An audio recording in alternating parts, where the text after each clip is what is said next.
Okay, so today we will be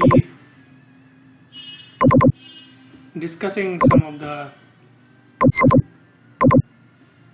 things in the igneous petrogenesis, as well as their how the processes the igneous petrogenesis affect, or how can they be substantiated by different, rather how the igneous petrological processes can be established, or how can they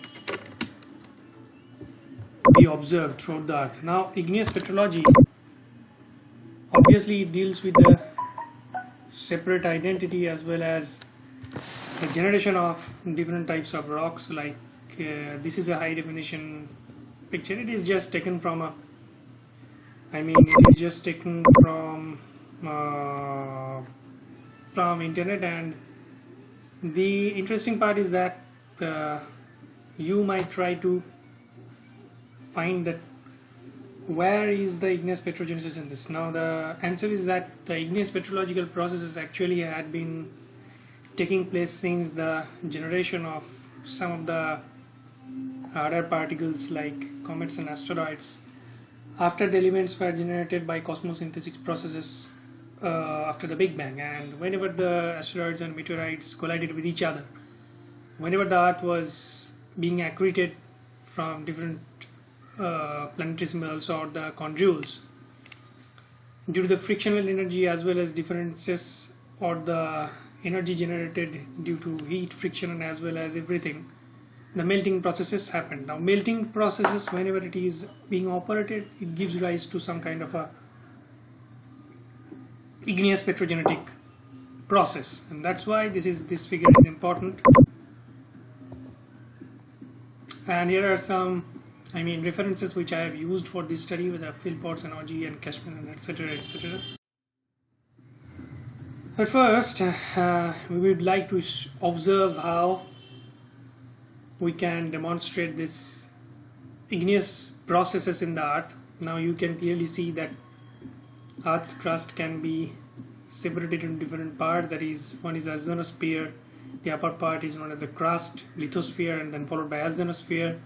Azonosphere is then followed by a discontinuity, 410 kilometer, and then another 660 kilometer discontinuity, which probably you have gone through in introduction to geology, or not in the geochemistry though.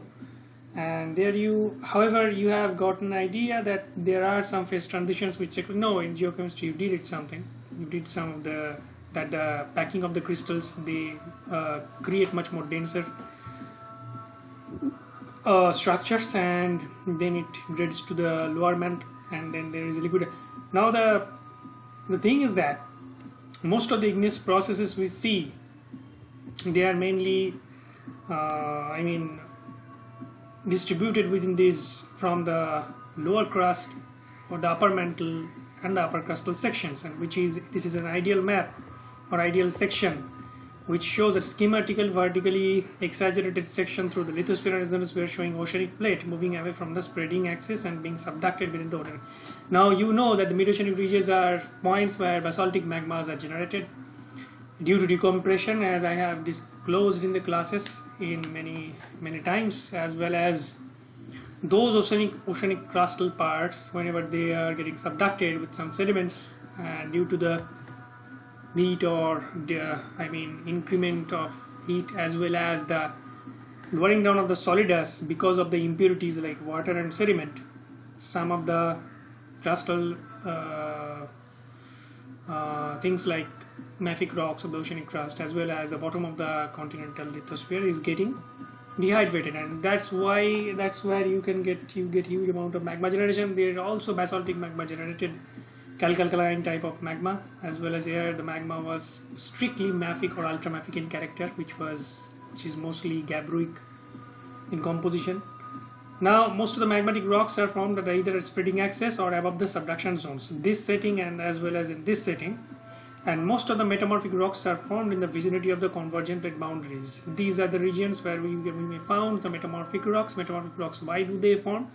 because of increment of temperature, as well as there are some changes in pressure, which obviously can be correlated with some magmatism as well as tectonism. And however, there are some rictogenic settings where we can also see some metamorphic processes which might take place. Slabs at the base of the continental lithosphere may be metamorphosed into the rock of dens through to delaminate and sink into the mantle. Now, delamination, that means that a layer which is generated, which is extremely rich in garnet, and because the density of the garnet with respect to the surrounding as well as the lower layers, some of these restitic materials can sink. And restitic material, why? I will be more detailing it more in the next section. However, restites are the parts or fragments which are left after some melting event, or when the melt is escaped or had escaped from the system, and some of the minerals still stays in the system, and most of the melt had formed magma and had got out of the system by igneous process or some metasomatic process. However, if the melt, if it doesn't escape the system, which is known as a metamorphism. Now, mostly igneous rocks which can be classified by mineralogical composition as well as whole rock chemical composition. Now, whole rock chemical composition, how it is done, which is, it can be deduced from the geochemistry, and you might probably have had a good idea regarding the whole rock composition, where the composition is taken 65.71. It is closely granitic to granitic composition, titanium oxide, aluminum oxide, and blah blah blah blah blah. It is a composition, probably it is andesitic, and it is mostly seen in the subduction zones, as well as it can and can be resulted from the assimilation fractional crystallization process, and will be dealing with later, as well as the types of the minerals present in the rock. This is A phase, this is B phase, this is C phase, probably this is the plagioclase, or this might be pyroxene, or vice versa, and it depends upon the composition or the proportions of different types of the modal composition of the rock, I mean the constituent rocks or constituent minerals in the rock. And there's three compositional aspects of the rock. The modal composition is expressed as the volume percentage of the volume basis, and from this using the mineral densities of biotite, quartz, and alkali feldspar. This is a rock B for biotite, and that's B for quartz, A for biotite, and C for alkali feldspar. As the magma seems granitic in composition, as I have told. Now, of particular importance, the petrology is the tectonics is a zone of extending from depths to approximately 70 to 250 km, where this zone is known as the low velocity layer, as well as between 410 to 660 km, seismic velocities increase rapidly. Most of this change occurs to the major discontinuities. As I was telling you, one of the 410 km occurs because of the pressure, where laboratory experiments indicate that the crystal structure of olivine changes that are the distorted spinel, and that the 660 km is at pressure with perovskite and simple oxide predominant. And this is the changes of the phase. This is not necessarily related to some igneous process, however can be or may be. And here is another, the previous figure, where the surface of the earth was divided into different parts, or we can also see that while we are classifying the rocks depending upon the chemical composition or the the mineralogical characteristics or the minerals present in the rock, we can also have an inference that where did the rock come from. The ionosphere, it is coming from the Mid-Oceanic ridge, or it is coming from a subduction zone, or it is coming from, it is this feature, it is not coming from it is coming from a D double prime layer near the lower mantle and near the upper mantle and the lower mantle and upper mantle transition zone. Here some of the oceanic floor sediments or oceanic flood basalts can form mantle plumes, which are known as hotspots. And each and every single instances, if we try to define them in terms of mineralogy as well as elemental chemistry, which is a major element chemistry, or if we do the trace element geochemistry, we can find a huge amount of difference in between these compositions. And that's where we can find, or we have an idea that the rocks have been generated from a different source or had been a product of a different melting process. Okay. But the mid-oceanic ridges where the divergent plate boundaries are rising ionosphere decompresses and partially melts to form basaltic magma that buoyantly rises and solidifies to create a new lithosphere. Elsewhere, the material must be consumed with the Earth's circumference to remain constant. Okay.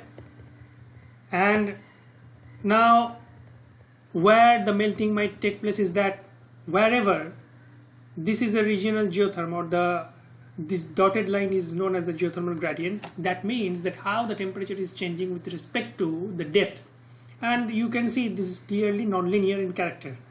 And this solid line, which is indicating where the melting of the rocks, or at which temperature the melting of the rocks, which we have analyzed till date through geophysics and geochemical data, at which temperature these rocks might melt depending upon some thermodynamic calculations. And we have already known the fundamentals of Gibbs free energy, and depending upon the Gibbs free energy, if a system it is stable while the Gibbs free energy of the system is lower while it is molten, then the system will begin to melt. And if this temperature is typical of melting and this line cross-cuts this line, then that means that the regional geothermal gradient is cross-cutting the beginning of the melting, and that's when the melting can happen or take place. And that's where some magma can be generated depending upon the proportion of the molten fraction that is generated.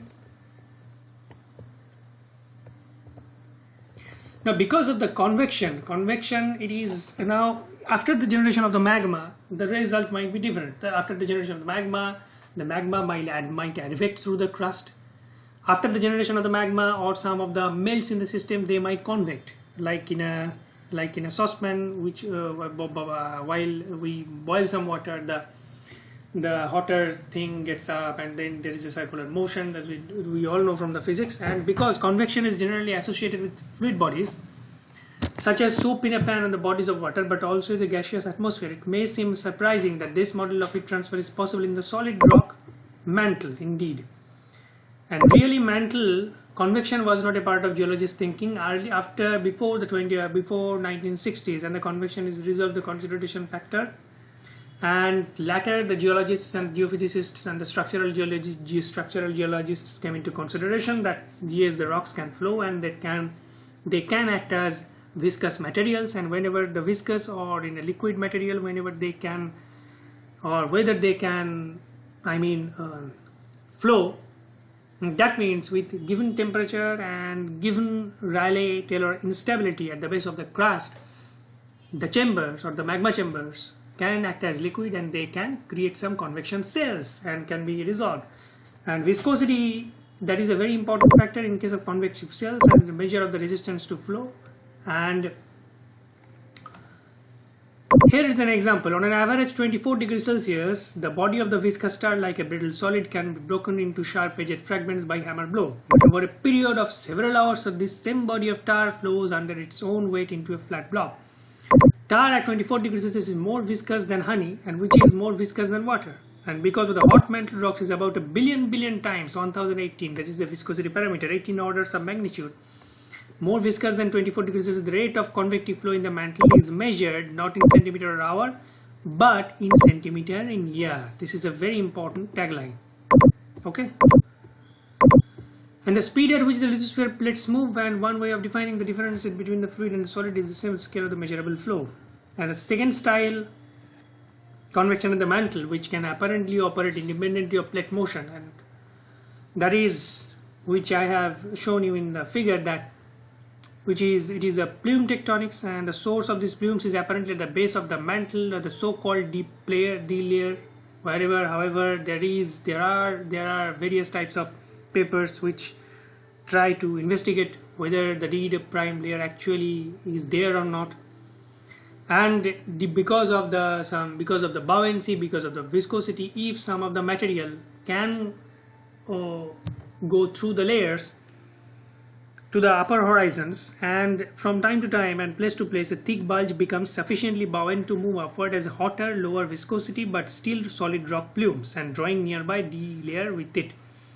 The decorative lava lamp in some homes is a colorful model, Many geologists believe that the head of the plume partially melts in the shallow mantle and producing massive outpourings of basaltic magma onto the crust, because whenever the high amount of heat energy is supplied in the lower mantle, some of the mantle rocks are molten, and then because of the viscosity, because of the buoyancy of the rocks, they can move upwards.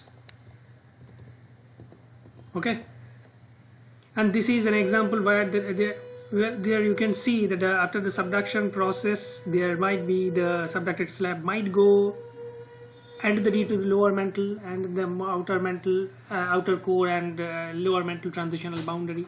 It can or may or may not. There might be a single layer convection or a double layer convection in this, and there are multiple layer convection models also.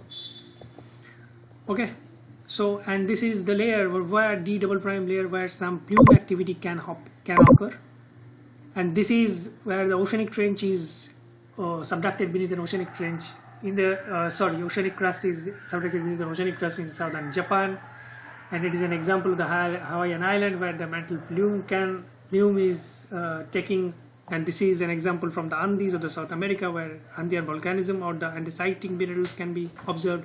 This is the mid-oceanic ridge. So this is what ideally is happening right now.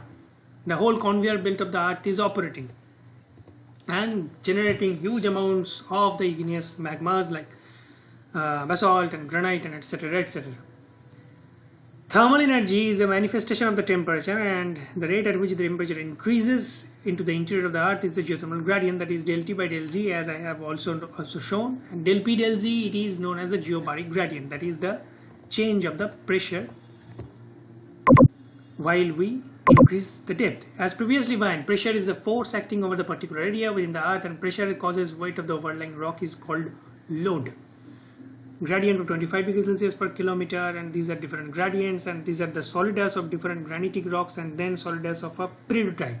And notice that the solidus of the dry periodicite is much more higher, or the temperature is higher than in case of the wet periodicite because of the impurity, or because of the water can destabilize the structure much more easily or at much lower temperature than in case of the dry periodicites.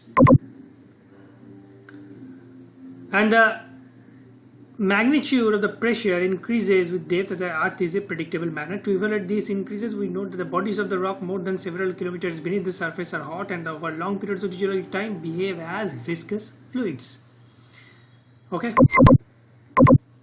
Now, I think it is a long video and it is now 17 minutes. I should stop right now, and then the next part will be I will be